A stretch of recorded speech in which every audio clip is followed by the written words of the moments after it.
biasa, tetap antusias bersama Tuhan. Kita akan selalu bersemangat karena Yesus sungguh luar biasa dalam setiap langkah kehidupan kita.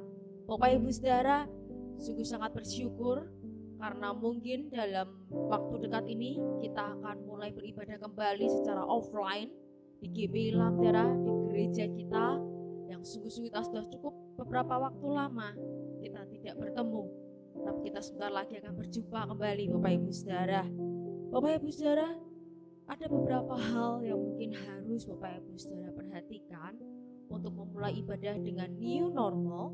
Yang pertama yaitu kita harus memakai masker atau face shield sebelum sampai dengan selesai ibadah. Jadi Bapak Ibu Saudara pada saat berada di dalam ruang ibadah, masker atau face shield bisa tetap digunakan sehingga semua ada demi keselamatan atau keamanan bagi diri kita sendiri maupun juga bagi jemaat-jemaat yang ada di sekitar kita.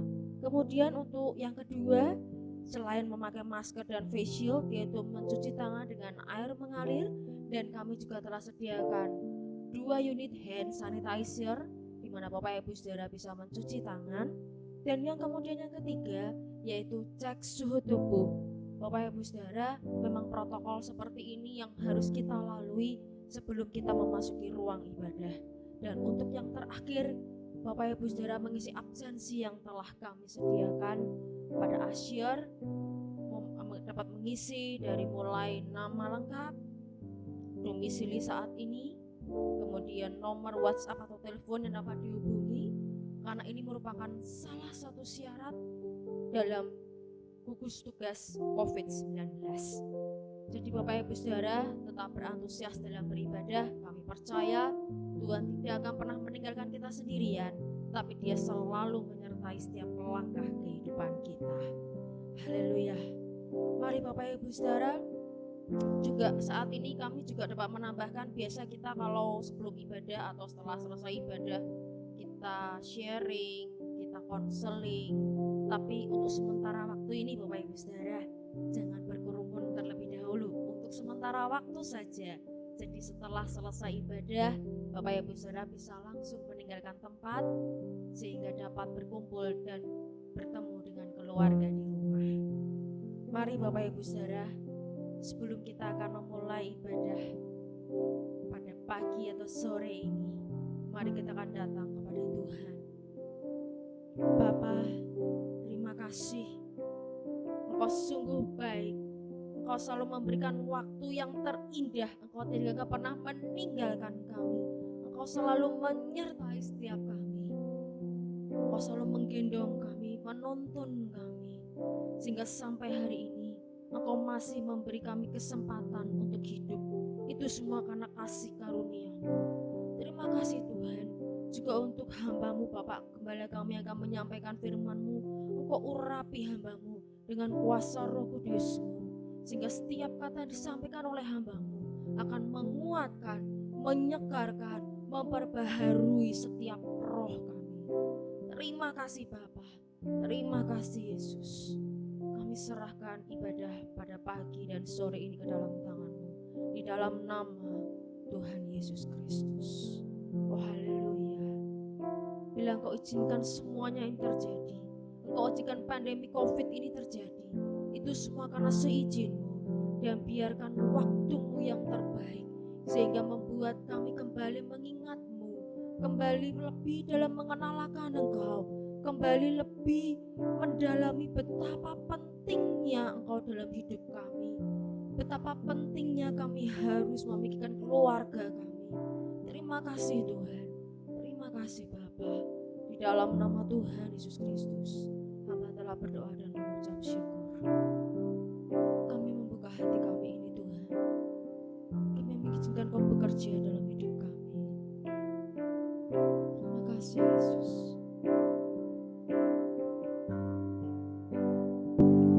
Bila Kau izinkan sesuatu terjadi, ku percaya semua untuk kebaikanku. Bila nanti telah tiba waktu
Walau kadang tak mudah dimengerti, lewati cobaan, ku tetap percaya waktu Tuhan pasti yang terbaik. Waktu Tuhan pasti yang terbaik. Walau kadang tak mudah dimengerti, lewati cobaan, ku tetap percaya waktu Tuhan pasti yang terbaik. Waktu Tuhan pasti yang terbaik. Waktu Tuhan pasti yang terbaik. Oh, haleluya.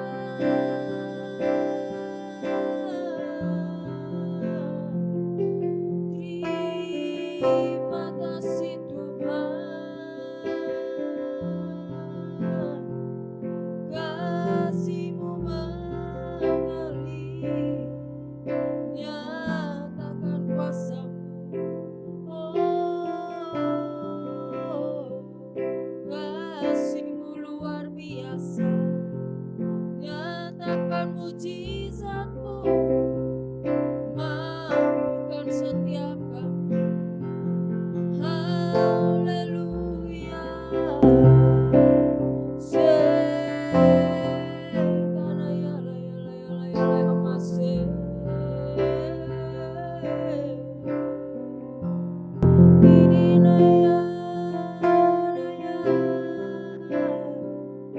sungguh besar kuasa-Mu Tuhan. Terima kasih Bapa.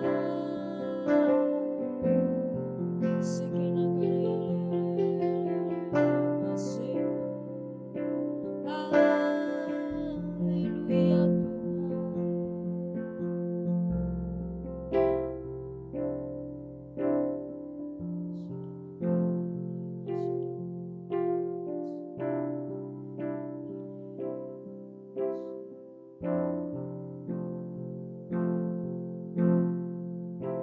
terima kasih Tuhan untuk firman yang sudah menguatkan setiap kami Bapa, untuk firman yang sungguh memperbarui dan menguatkan setiap kami. Kau urapi hamba-Mu dengan luar biasa Bapa, sehingga setiap kami seluruh jemaat-Mu akan terus berantusias dan bersemangat di dalam Engkau Tuhan. Engkau tidak akan pernah meninggalkan kami. Engkau selalu memberi kekuatan kepada kami. Engkau selalu memberikan kami sesuatu yang terbaik dan terindah terjadi dalam hidup kami. Walaupun di saat pandemi COVID ini Tuhan, kami percaya Engkau selalu ada sesuatu yang berbeda. Ada sesuatu ilahi, nilai-nilai yang kami dapat ambil dalam kehidupan kami. Nyatakan mujizat-Mu Tuhan, nyatakan kasih-Mu dalam hidup kami Bapa. Kami percaya janji-Mu Yesus, kami percaya Tuhan. Haleluya Yesus. Haleluya Tuhan.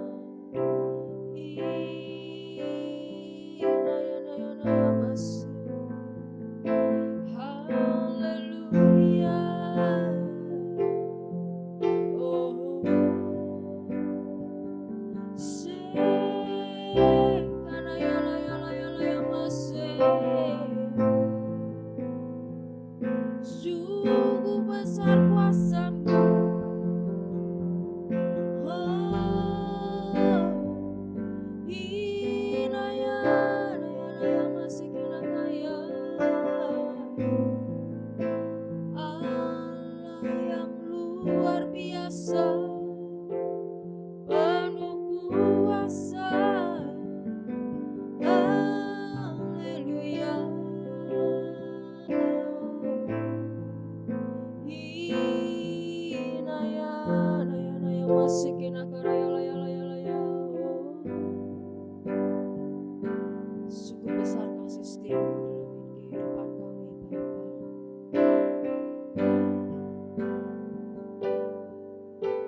Sungguh besar setiamu,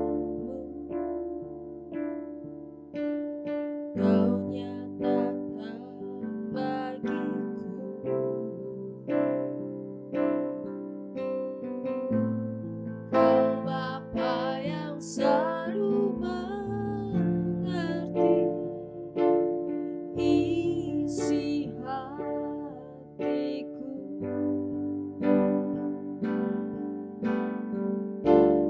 Kemuliaan-Mu Kau janjikan, aku tetap percaya. Ku percaya janji-Mu ajaib terukir dalam kehidupanku. Ku berserah di dalam kekuatan-Mu, ku percaya.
kasih ya Tuhan. Terima kasih untuk hari yang luar biasa. Sampai hari ini kami bisa terus memuji dan memuliakan nama-Mu. Sampai hari ini Kau terus topang kehidupan kami semuanya ya Bapa. Sampai hari ini perkenanan-Mu selalu menyertai dalam kehidupan kami semuanya. Ajarkan kami untuk mengerti kedaulatan-Mu ya Tuhan, sehingga bukan sungut-sungut yang boleh keluar dalam mulut kami.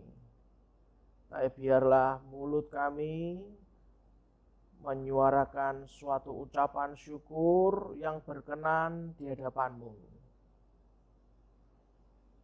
Terima kasih Tuhan, biarlah hari ini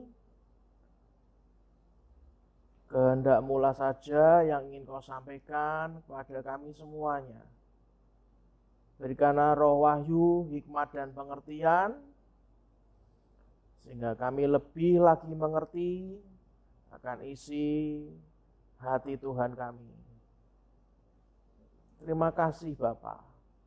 Hanya di dalam nama Tuhan Yesus Kristus kita semua berkata amin. Shalom Bapak Ibu semuanya.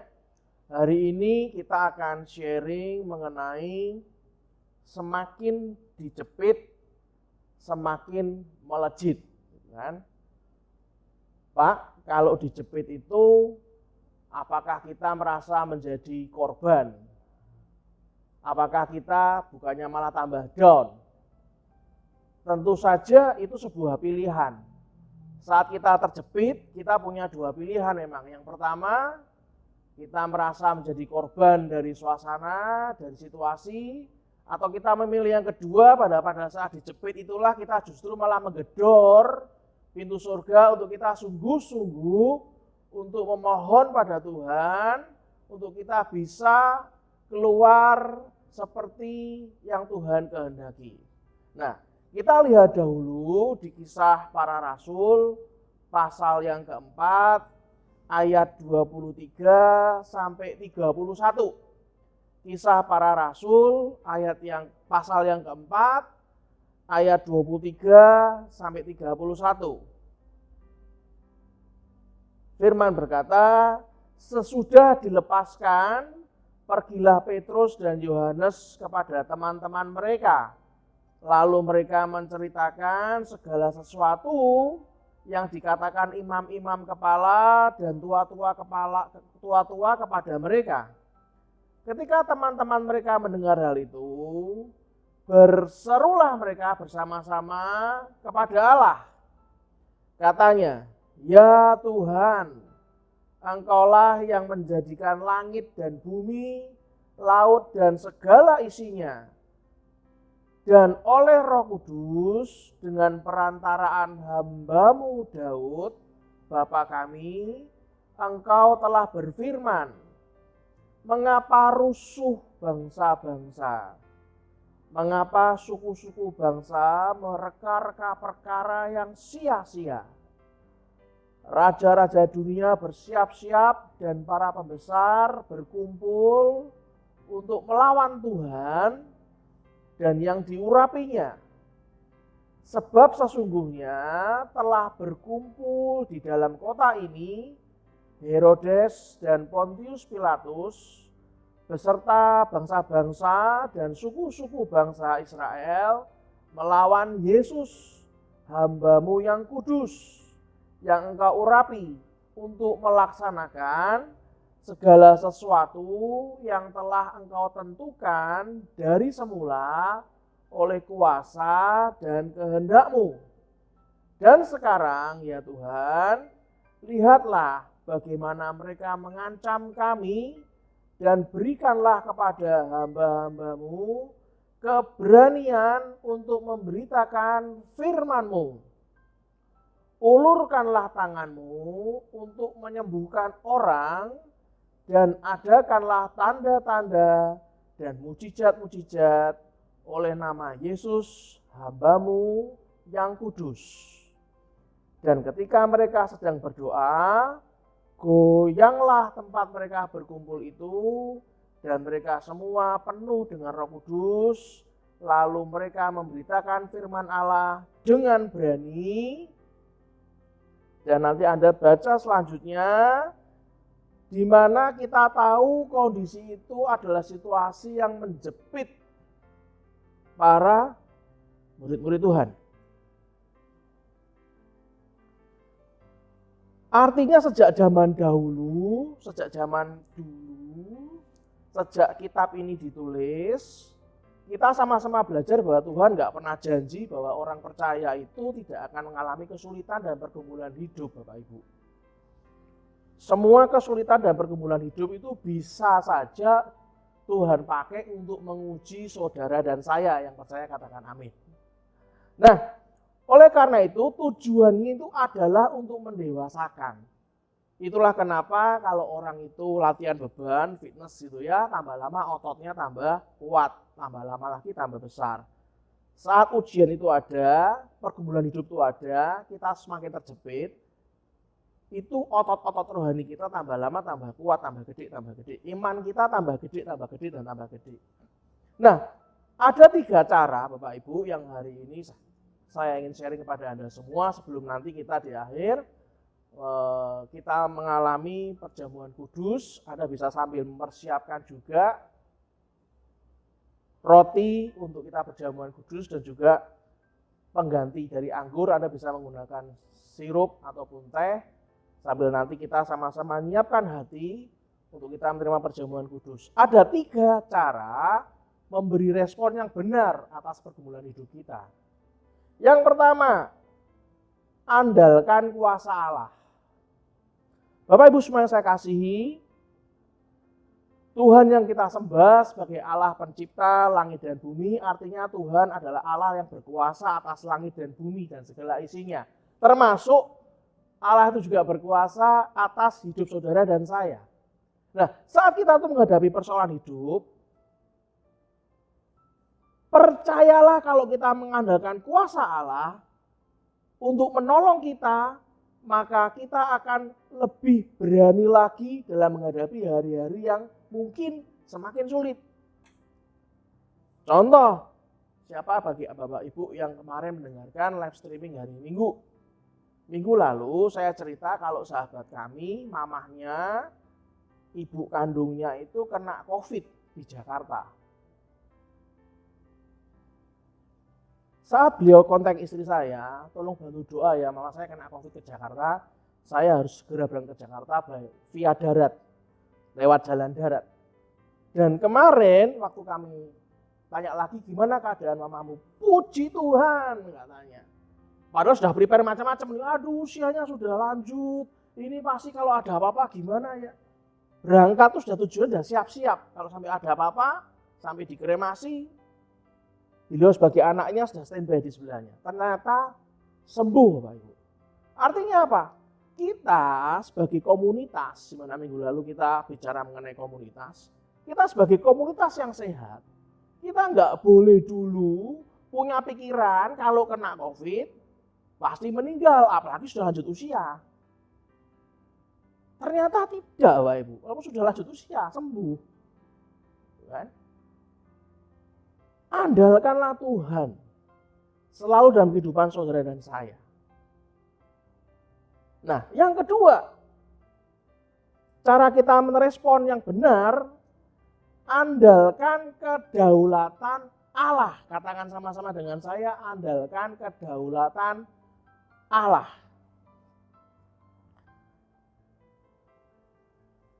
Segala sesuatu yang kita hadapi, Anda lihat di Roma 8 ayat 28, segala sesuatu yang kita hadapi ini untuk mendatangkan kebaikan bagi orang yang mengasihinya. Anda masih ingat cerita tentang Nabi Nuh pada saat disuruh Tuhan untuk membuat bahtera? Saya ingin mengingatkan Anda, mungkin Anda sudah dengar cerita itu ribuan kali. Tapi hari ini saya ingin memberikan sebuah contoh kepada Anda semua, Bapak Ibu semua. Kita lihat di kitab Kejadian, pasal yang ke-7, ayat pertama sampai 10. Kitab Kejadian, pasal yang ke-7, ayat pertama sampai 10. Lalu berfirmanlah Tuhan kepada Nuh, masuklah ke dalam bahtera itu, engkau dan seisi rumahmu, sebab engkaulah yang kulihat benar di hadapanku di antara orang zaman ini. Garis bawahi yang tebal, masukkan dalam otak kita dan hati kita sampai menancap ke dalam roh. Dikatakan bahwa sebab engkaulah yang kulihat benar di hadapanku di zaman orang zaman ini, di antara orang zaman ini. Keadaan boleh menjepit apapun, pastikan langkah kita benar. Yang setuju katakan amin. Janganlah hati kita penuh dengan trik dan rekayasa, Bapak Ibu. Kita tergoda untuk melakukan hal-hal yang konyol di luar sana. Kalau Anda lihat, ini banyak yang sudah mulai beroperasional seperti biasa. Bahkan waktu kami merekam renungan firman ini, barusan adik saya Mistika, pendeta muda Gartika, memberikan surat izin untuk kita ibadah. Kita tinggal siapkan minggu depan. Bagi Anda yang berusia di atas 12 tahun dan di bawah 60 tahun, Anda boleh datang ke GBI Lamtera, asalkan harus benar protokolnya. Harus sehat, nggak boleh yang sakit. Kalau sakit Anda ibadah di rumah. Dan kami sediakan pelayanan ini, kami tetap live streaming buat bagi Bapak Ibu semuanya yang nggak bisa ibadah ke gereja. Karena kapasitas gereja dibatasi, nggak bisa banyak. Maksimal hanya 40-50 orang saja. Selama kita itu melihat kita ini terjepit, pastikan kita tetap benar di hadapan Tuhan. Kita lanjutkan lagi dari kisah Nabi Nuh. Sebab engkaulah yang kulihat benar di hadapanku di antara orang zaman ini. Dari segala binatang yang tidak haram, haruslah kau ambil 7 pasang, jantan dan betinanya, tetapi dari binatang yang haram, 1 pasang, jantan dan betinanya. Juga dari burung-burung di udara, 7 pasang, jantan dan betina, supaya terpelihara hidup keturunannya di seluruh bumi. Bahkan masa setelah air bah itu datang, Tuhan yang berdaulat sudah memikirkan setelah bahtera ini berhasil selamat, kehidupan berikutnya pun sudah diatur. Makanya yang masuk bahtera sudah disuruh harus memasukkan binatang sekian, semuanya sudah disuruh, Bapak Ibu semuanya. Sebab 7 hari lagi aku akan menurunkan hujan ke atas bumi 40 hari, 40 malam lamanya. Dan aku akan menghapuskan dari muka bumi segala yang ada yang kujadikan itu. Segala yang ada yang dijadikan Tuhan dihapuskan. Karena tidak benar kehidupannya. Di saat kejepit, ingatlah Tuhan itu punya kedaulatan. Pastikan Anda dan saya jangan mengikut dunia yang tidak benar. Tapi tetaplah kita menjaga dalam hidup dalam benar. Kebenaran akan firman Tuhan, itulah membuat saudara dan saya itu tetap hidup. Lalu Nuh melakukan segala yang diperintahkan Tuhan kepadanya. Masuklah Nuh ke dalam bahtera itu bersama-sama dengan anak-anaknya dan istrinya dan istri anak-anaknya, karena air bah itu setelah 7 hari karena air bah itu. Setelah 7 hari, datanglah air bah meliputi bumi. Bapak semua yang saya kasih, pernah nggak kita berpikir bahwa kalau kita itu sudah menjalankan apa yang Tuhan katakan, pernahkah Anda berpikir, kadang-kadang Anda pun merasa bosan? Anda pernah lihat Nuh itu berapa lama ada di dalam bahtera?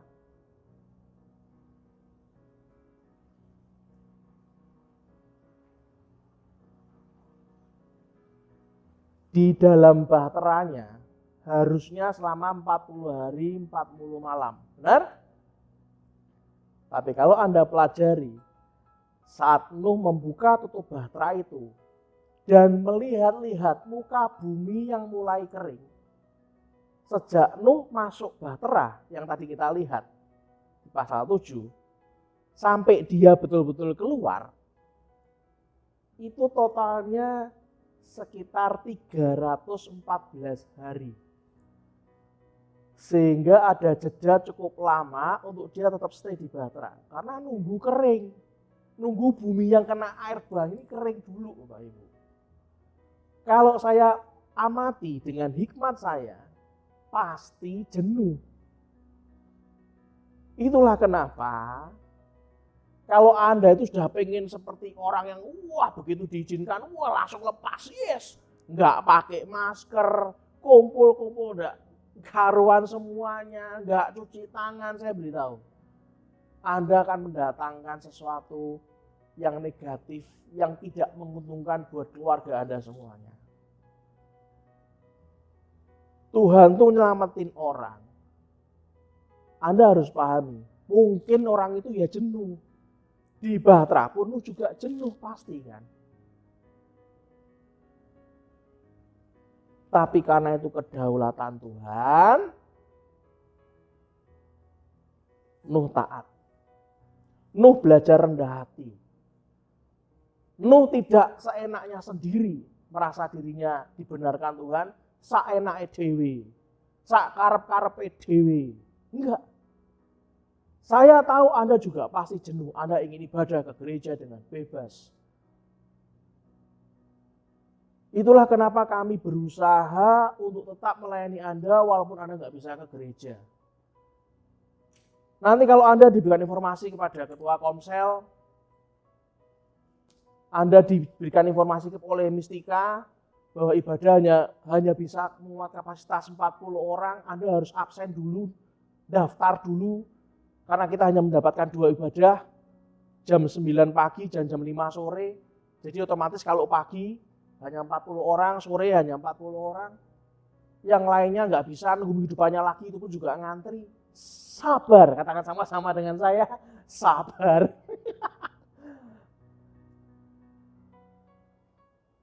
Tetap bersyukur bahwa ini kedaulatan Tuhan. Ingat, berapa lama lagi Pak? Kita lihat seperti yang Tuhan izinkan. Mana ayatnya Nuh keluar sesuai dengan firman Tuhan? Kita lihat Bapak Ibu. Kita lihat, apakah benar, apakah betul Nuh itu keluar pun juga sesuai dengan firman Tuhan. Kita baca di Kejadian pasal yang ke-8. Kejadian pasal 8 ayat 6 sampai 16. Kejadian pasal 8 ayat 6 sampai 16. Sesudah lewat 40 hari,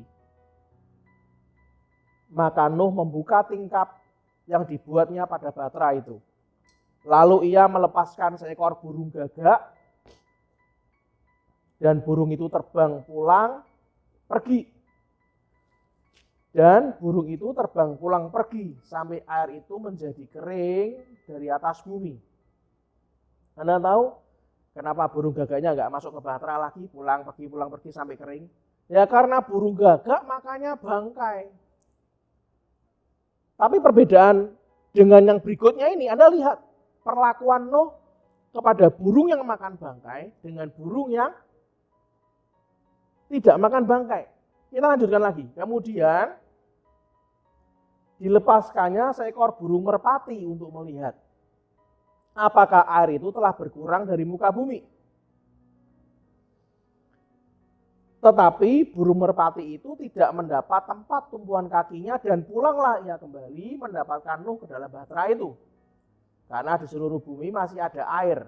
Lalu Nuh mengulurkan tangannya, ditangkapnya burung merpati, burung itu, dan dibawanya masuk dalam bahtera. Kenapa merpati yang diizinkan masuk? Gagaknya tidak. Karena gagak makanya bangkai. Cukuplah kau keluar, ya sudah, nggak diurusin lagi.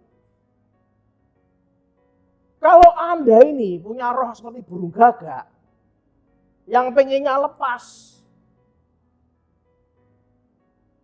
dan Tuhan bilang, saenake dhewe, hati-hati. Bahkan Nuh pun tidak peduli dengan burung gagaknya. Dia tetap menangkap burung merpati yang dilepaskan, bukan burung gagaknya. Jangan punya roh-roh gagak dalam kehidupan saudara dan saya. Nah, ia menunggu 7 hari lagi. Jadi namanya pemimpin Bapak Ibu, saya tahu pemimpin itu nggak bisa diam. Kita adalah driver, ngedrive. Nuh pun juga pemimpin. Dia juga ngedrive, dia juga ngecek situasi lingkungan dan sebagainya. Dia kirim burung merpati. Tapi ingat, Nuh juga tahu semua itu kedaulatan Tuhan. Pemimpinnya itu adalah Tuhan, bukan dirinya. Dirinya itu hanya pemimpin yang di dunia yang dipercayakan Tuhan. Kalau Tuhan ngomong tidak, ya tidak.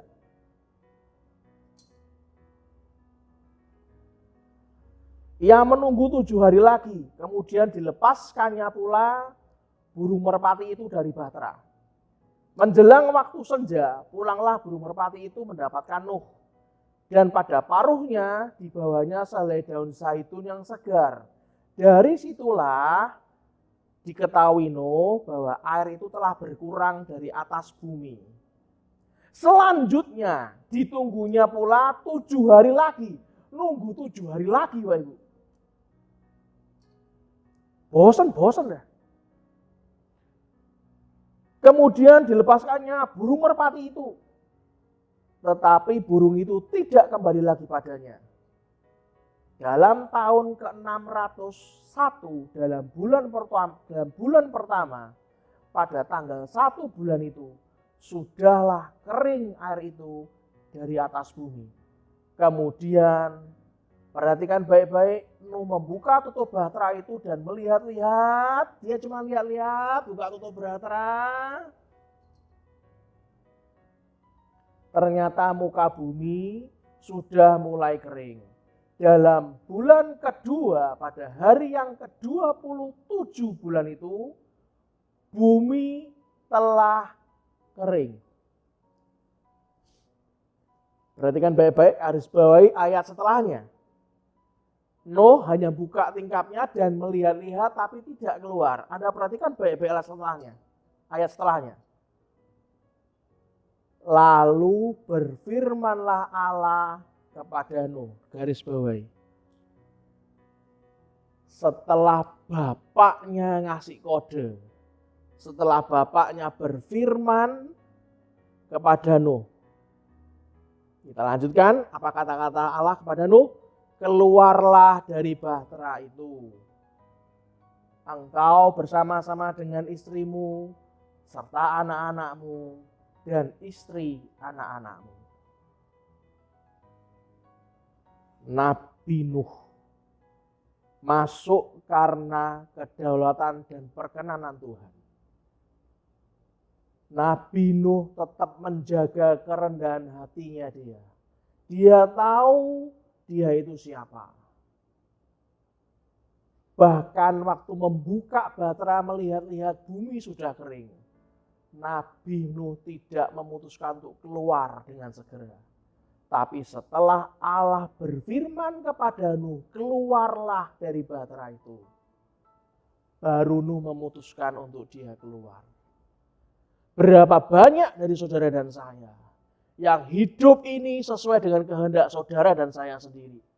Tapi hari ini hendaklah menjadi rema yang kuat dalam diri saudara dan saya.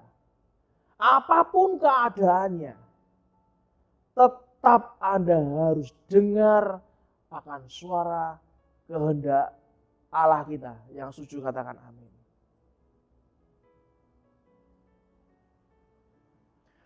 Karena ada hal yang ketiga, cara respon kita yang benar saat mengalami keadaan yang terjepit, yaitu kita mengandalkan mujizat Allah.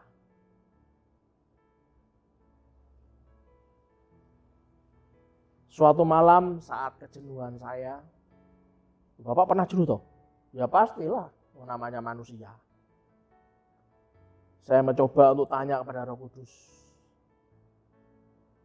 sampai kapan ya supaya saya bisa segera pergi ke luar kota, bisa jalan-jalan lagi ke luar negeri, bisa ibadah lagi tanpa takut ada ketularan COVID, atau mungkin malah diri saya yang malah menjadi carrier membawa penular COVID malah.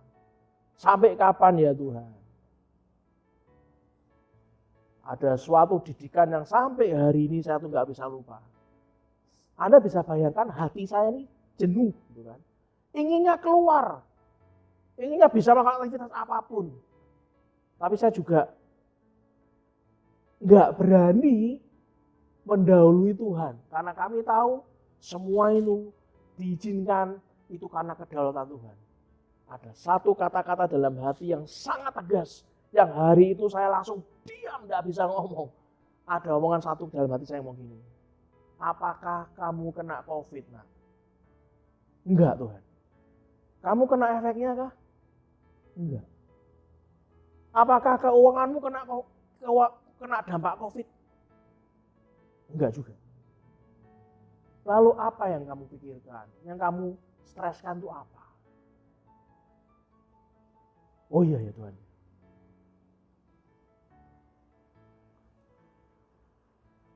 Saat ayat tentang Nabi Nuh ini saya buka, saya baru tahu bahwa saya itu adalah orang yang harus belajar rendah hati untuk taat kepada kedaulatan Tuhan. Andalkan mujizat Tuhan.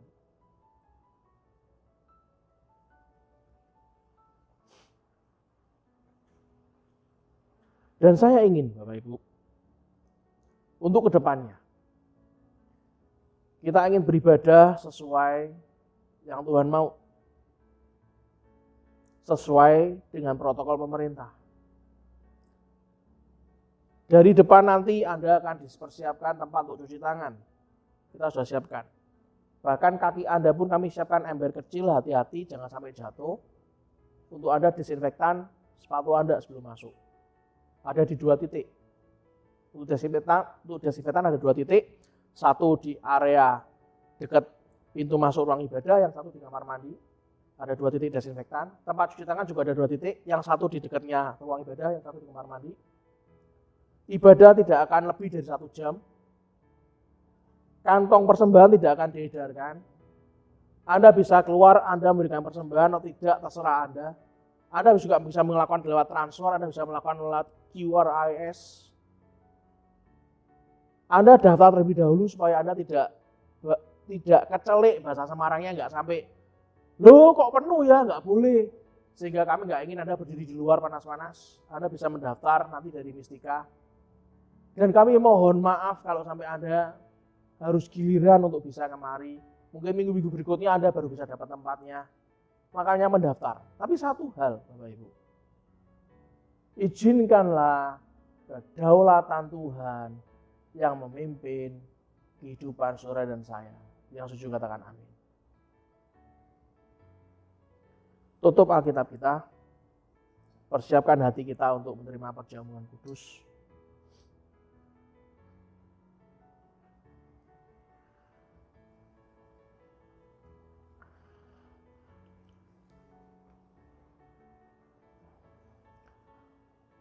Anda bisa mempersiapkan hati Anda, persiapkan perjamuan kudus Anda.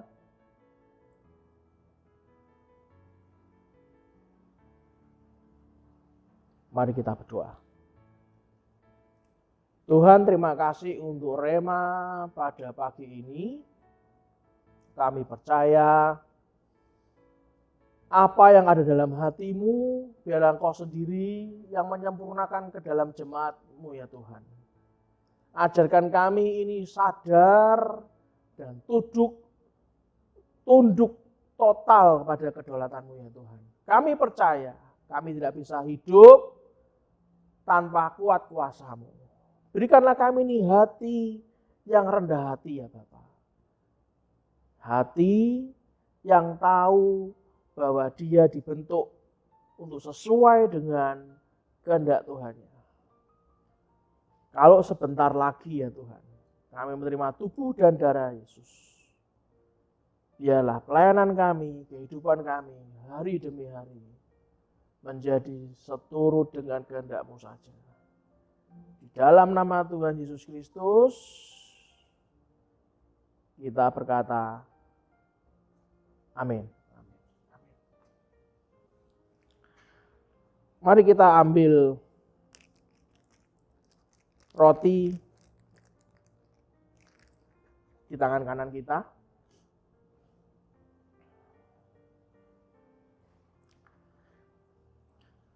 Dan kita angkat roti ini.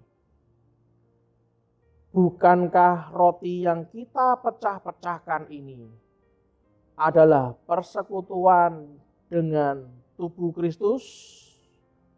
Kita sama-sama berkata, amin. Sebab apa yang kuteruskan kepadamu telah aku terima dari Tuhan, yaitu bahwa Tuhan Yesus pada malam waktu ia diserahkan, mengambil roti, dan sesudah itu ia mengucapkan syukur atasnya. Ia memecah-mecahkannya dan berkata, inilah tubuhku yang diserahkan bagi kamu. Perbuatlah ini menjadi peringatan akan aku. Kalau kita mengimani firman ini, mari kita makan dalam nama Tuhan Yesus Kristus.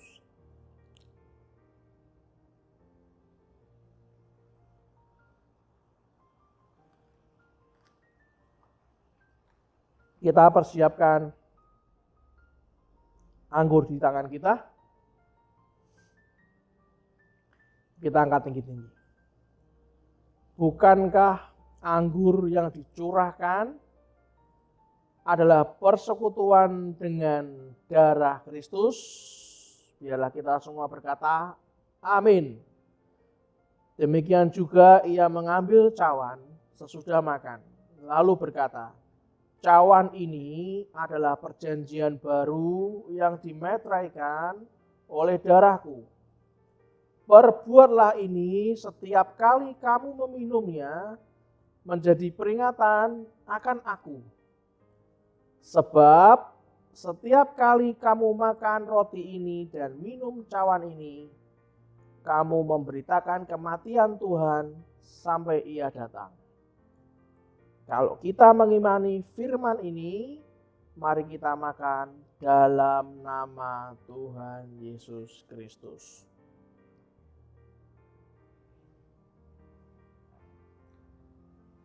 Mari kita berdoa.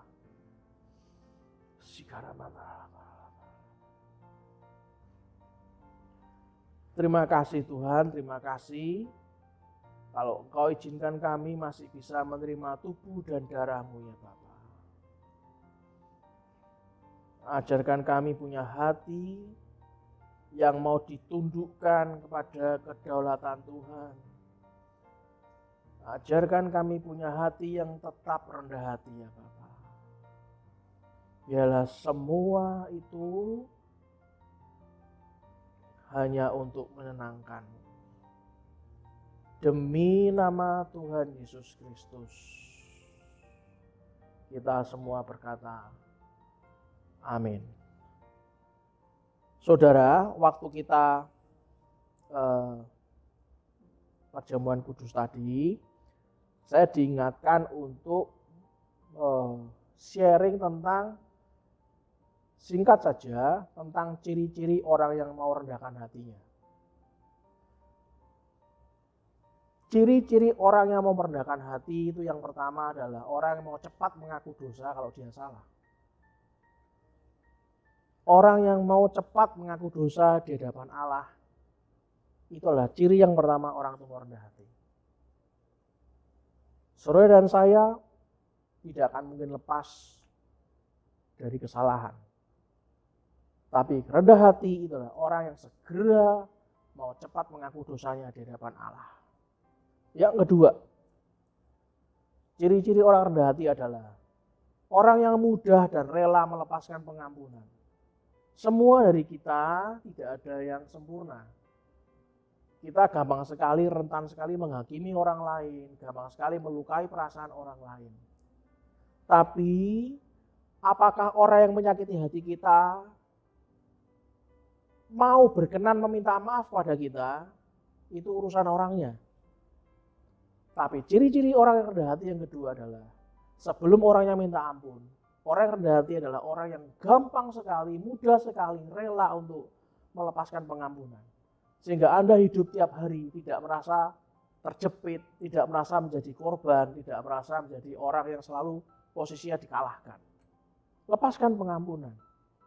Yang ketiga, ciri-ciri orang rendah hati yang ketiga, orang yang tenang, sabar, dan menyerap apapun yang ditimpakan serangan dari luar yang datang. Kita tidak boleh gampang kalut ataupun marah. Berusaha untuk tenang dan sabar. Biarkan Tuhan yang beracara kepada orang-orang yang menyerang kita. Kita berusaha untuk tenang dan sabar.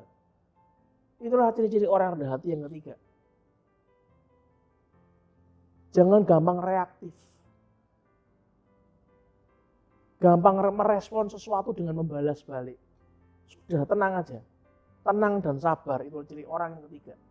Bagaimana ciri-ciri rendah hati yang keempat? Orang yang rendah hati adalah lebih mengutamakan melayani daripada dilayani. Kalau Anda belum bisa untuk hadir ke gereja, untuk ikut kebaktian secara normal, Anda belum bisa untuk berkomsel secara normal, tetaplah punya hati melayani. Pastikan jangan pernah Anda lupa protokol dari pemerintah. Anak-anak di bawah 12 tahun jangan dulu ibadah. Para orang tua yang sudah lebih dari 60 tahun jangan dulu datang ibadah. Bagi Anda yang usianya sudah 12 tahun sampai 60 tahun tapi kondisi badan tidak enak, belum fit, please Anda tetap bisa ibadah di rumah.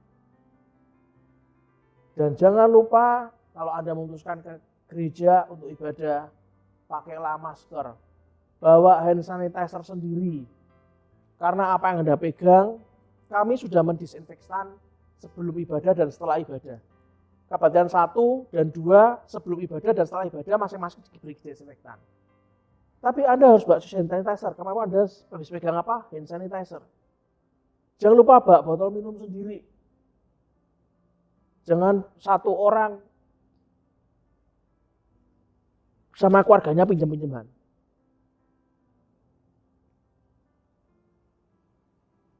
Dan pada saat nanti Anda masuk ke ruang ibadah, Bapak Ibu, please, kita nggak usah salaman dulu. Semuanya dengan salam sehati. Jangan tersinggung. Kita harus punya hati yang melayani daripada dilayani. Salah satu hal hati yang melayani adalah taat kepada protokol pemerintah. Itu hati yang melayani, Bapak Ibu. Pak, kangen Pak, mau cipika-cipiki. Wes ora usah, enggak usah. Sementara dulu cukup cipika-cipiki dari jauh, pakai masker lagi. Ya. Ciri-ciri yang kelima, orang rendah hati apa? Menghormati pemegang otoritas. Pemegang otoritasnya siapa? Ya kalau di keluarga pemegang otoritasnya ayah dan ibu, anak-anak yang berkata, lupa aku kan mau ke gereja. Nah, badanmu lagi anget. Hormati pemegang otoritas. Pemegang otoritas di gereja siapa? Gembalanya, pendetanya. Di komsel siapa? Kepala komselnya. Di pemerintahan siapa? Anda hormati, Bapak Ibu. Itulah orang yang rendah hati. Yang keenam, akuilah kelemahan dan kekurangan. Itulah orang yang rendah hati. Dan yang ketujuh, saya tidak akan berlama-lama. Kita mau mendoakan lawan kita, mendoakan orang-orang membenci kita. Kita bawa dalam doa. Itulah ciri-ciri orang rendah hati.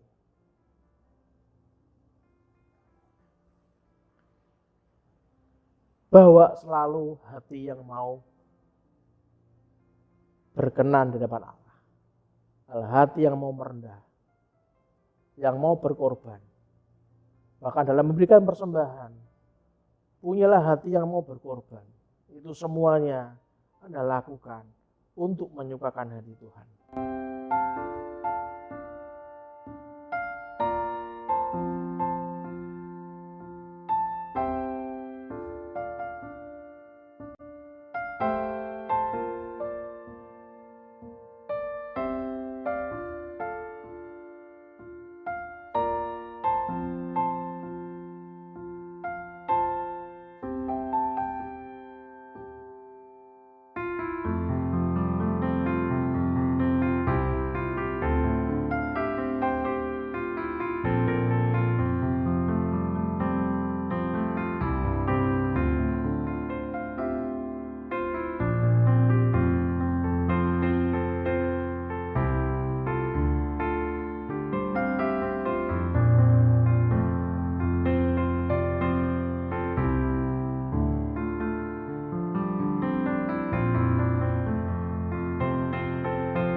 Mari kita mengangkat kedua tangan kita.